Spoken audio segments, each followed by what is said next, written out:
Астана қаласында Астана қаласында мынандай қаланы көретін колесо обозрения деген бар. Соған мен барғым келіп жүр. Ол менің бір кеш тәртібім. Бүгін соны жабамыз.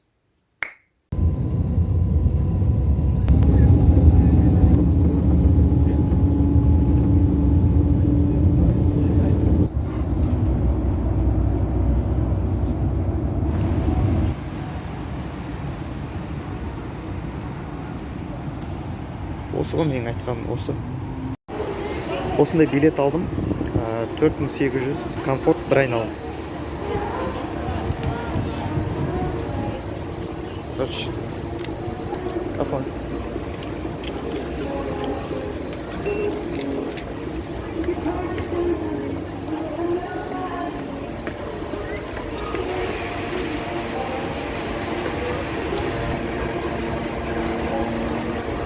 Екінші көтіріп екен, екіншіге.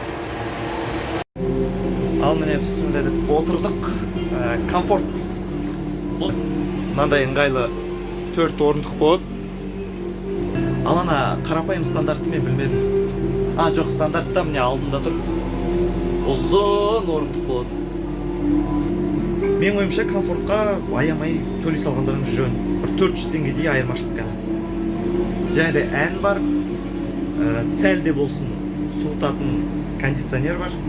Барлық жақсы. Маған ұнады. Міне әлі көтеріп келе жатырмыз. Биіктіктен қорқатындар қазір видеоны тез өткізіп жіберіңіздер. Мынау әлі басы ғана.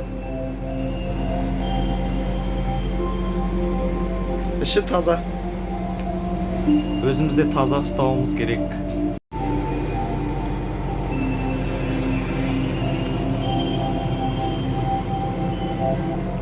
Жалғыз өзім 4800 теңгеге. Бұл лотерея отқанымен тең сияқты. Және де 1+ өте жақсы әуен бар. Классикалық, тыныштандыратын, ойландыратын. Негіз видео түсірмесем, осылай ойланып, бір Астананы қарап тамсамауға болады.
Мінекей, құрметті көрермендер, біз ең биік шыңға келдік. Тамаша, керемет. Өз бағасына тұрады. Тіпті жалғыз өзің келгеннен мынау қарыз болып қалған сияқтысың. Мына биіктікті қарасаңыздар. Сұмдық енді. Гештальт жабылды. Сөз жоқ, маған ұнады. 10-нан 10. Керемет. Одан да дәу бұйырса Лондондағы шолу шеңберлеріне отырайық әлемдегі ең. Бұл тек бастамасы болсын.